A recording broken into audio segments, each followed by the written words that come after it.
మంత్రాలకున్న శక్తి గురించి, వాటి ప్రాముఖ్యత గురించి మనందరికీ తెలుసు. కానీ ఒక్కసారి ఆలోచించండి, ఆ శబ్దాన్ని ఒక రూపంలోకి తీసుకురాగలిగితే, ఆ దైవిక శక్తిని మనం కళ్లతో చూడగలిగితే అదెలా ఉంటుంది? ఆ ప్రశ్నకు సమాధానమే యంత్రం. యంత్రమంటే కేవలం ఒక రేఖాచిత్రం కాదు, అది దైవిక శక్తికి ఒక బ్లూ ప్రింట్, ఒక నమూనా అన్నమాట. సో ఈరోజు మనం ఈ అద్భుతమైన సాధనం వెనుక ఉన్న శక్తి ఏంటి, దాని రహస్యాలేంటి అనేది తెలుసుకోబోతున్నాం.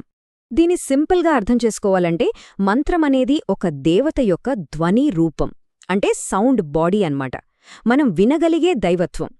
అదే యంత్రం విషయానికి వస్తే అది అదే దేవత యొక్క జ్యామితీయ రూపం, అంటే ఒక ఫామ్, ఒక షేప్, మనం చూడగలిగే దైవత్వం. చూడండి, ఒకటి శబ్దం, ఇంకొకటి రూపం. మంత్రమనేది దేవత యొక్క సూక్ష్మ శరీరమైతే యంత్రం అదే శక్తిని ఒక పవిత్రమైన రేఖాచిత్రంలోకి, ఒక డిజైన్లోకి తీసుకొచ్చి బంధిస్తుంది. సరే, ఇప్పుడు ఈ దైవిక శక్తితో కనెక్ట్ అవ్వడానికి, దాన్ని ఆరాధించడానికి మనకు ఏ ఏ మార్గాలు అందుబాటులో ఉన్నాయి? ఒక సాధకుడు ఏ పద్ధతిని ఎంచుకోవచ్చు? దాని గురించి ఇప్పుడు చూద్దాం. మనకు ముఖ్యంగా 3 పద్ధతులు కనిపిస్తాయి. మొదటిది విగ్రహారాధన. ఇది చాలా శక్తివంతమైన పద్ధతి, కాని దీనికి అంతే కఠినమైన నియమాలు, ప్రతిరోజు పూజలు, సేవ చెయ్యాలి. ఇది చాలా పెద్ద బాధ్యతతో కూడుకున్న పని. ఇక రెండవది ఘటస్థాపన, అంటే ఒక కలశంలోకి దేవతను ఆవాహన చెయ్యడం. ఇది కూడా ఒక పద్ధతి ప్రకారం అధికారికంగా చెయ్యాల్సిన ప్రక్రియ. ఇక మూడవది యంత్రం. దీని ప్రత్యేకత ఏంటంటే విగ్రహంలాగా అంత పెద్ద సేవ, అంత పెద్ద బాధ్యత అవసరం లేదు. కాని దేవత శక్తిని మాత్రం అంతే బలంగా ఆకర్షించి తనలో నిలుపుకోగలదు. సో దీన్ని బట్టి మనకేమర్థమవుతోంది? ముఖ్యంగా వ్యక్తిగతంగా ఇంట్లో సాధన చేసేవాళ్లకు యంత్రమనేది ఒక అద్భుతమైన, చాలా ప్రభావవంతమైన సాధనమనమాట.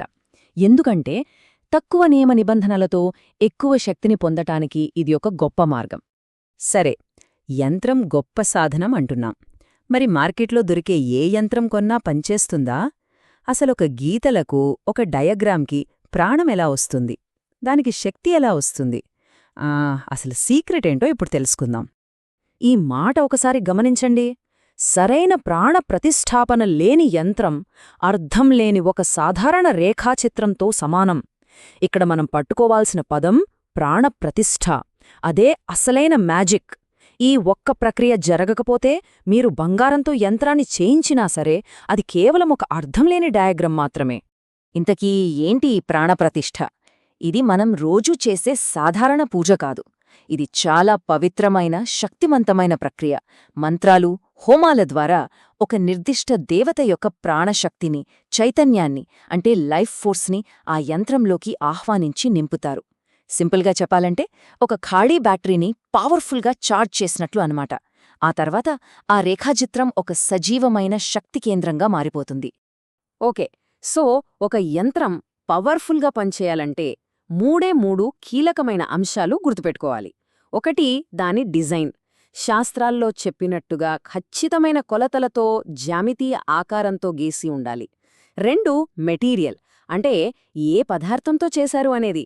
ఉదాహరణకు బంగారం శక్తిని ఎక్కువ కాలం నిలుపుకుంటుంది, అదే రాగి అయితే శక్తిని త్వరగా కోల్పోతుంది.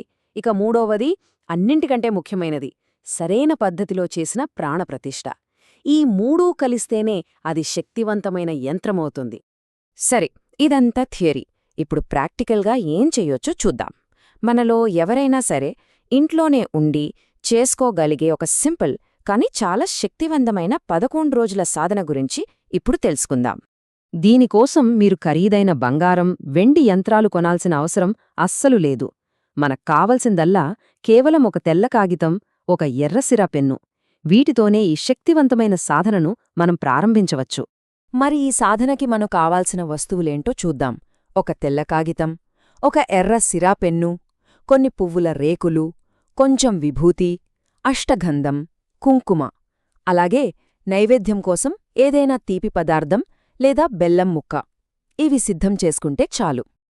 ఈ సాధన వటుక భైరవుడికి సంబంధించింది. ఈయన శివుడి యొక్క ఒక ఉగ్రరూపం.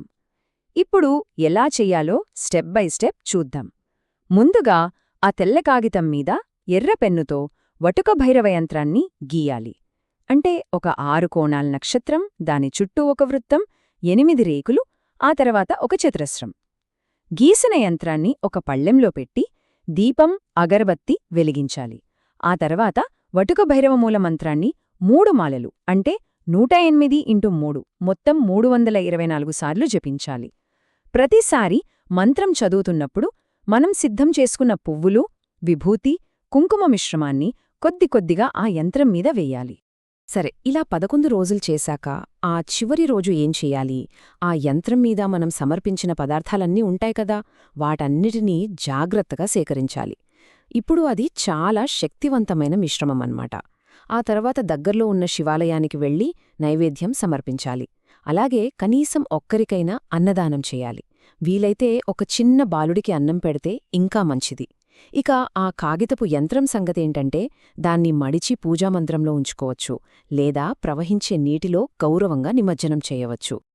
ఇక్కడ అందరికీ వచ్చే ఒక పెద్ద ప్రశ్న, ఇంత సాధన చేస్తే ఫలితం ఎంతవరకు ఉంటుంది? ఇది నిజంగా వర్కౌట్ అవుతుందా? దానికి సమాధానమే ఈ సంఖ్య. అంటే ఈ సాధన చేసిన వాళ్లల్లో దాదాపు 70-75% మందికి ఖచ్చితంగా ఏదో ఒక పాజిటివ్ రిజల్ట్ వస్తుంది. అంటే 20 మంది చేస్తే 15-16 మందికి ఫలితం కనిపిస్తుంది. మరి మిగిలిన ఆ 4-5 సంగతేంటి? వాళ్లకెందుకు ఫలితం రాకపోవచ్చు అంటే దానికి కారణం వారి కర్మలు. కొన్నిసార్లు మన పూర్వకర్మల ప్రభావం చాలా తీవ్రంగా ఉంటుంది. అటువంటప్పుడు ఇలాంటి సాధారణ సాధనలు ఆ బంధాలను తొలగించడానికి సరిపోకపోవచ్చు. ఇది చాలా వాస్తవికమైన అంచనా. సరే, ఈ పూజలు, ఈ యంత్రాలు, ఈ సాధనలు ఇవన్నీ బాగానే ఉన్నాయి. కానీ అసలు వీటన్నింటి వెనుకున్న అంతిమ లక్ష్యమేంటి? మనం నిజంగా దేన్ని సాధించడానికి ప్రయత్నిస్తున్నాం? చివరిగా ఆ అసలు పాయింట్ గురించి మాట్లాడుకుందాం. ఇక్కడ మనం గుర్తుపెట్టుకోవాల్సిన అత్యంత కీలకమైన విషయం ఒకటుంది. మనం చేసే ఈ ఆచారాలు, పూజలు ఇవన్నీ కేవలం టూల్స్ అంటే సాధనాలు మాత్రమే. అసలు లక్ష్యమేంటంటే ఆ యంత్రంలో ఉన్న శక్తిని, ఆ డిజైన్ను మన సొంత చైతన్యంలోకి, మన కాన్షియస్నెస్లోకి ఇంజెక్ట్ చేసుకోవడం, దాన్ని మనలో ఒక భాగంగా చేసుకోవడం.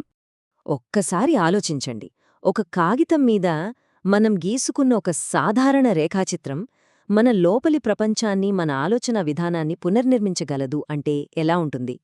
యంత్ర సాధన యొక్క అసలైన శక్తి, అసలైన ప్రయాణం అదే. ఇది కేవలం ఒక బయట చేసే ఆచారం కాదు, ఇది మన లోపల జరిగే ఒక పరివర్తన. ఒక రేఖాచిత్రం ద్వారా మన చైతన్యాన్ని మార్చుకునే ఒక అద్భుతమైన ప్రయాణం.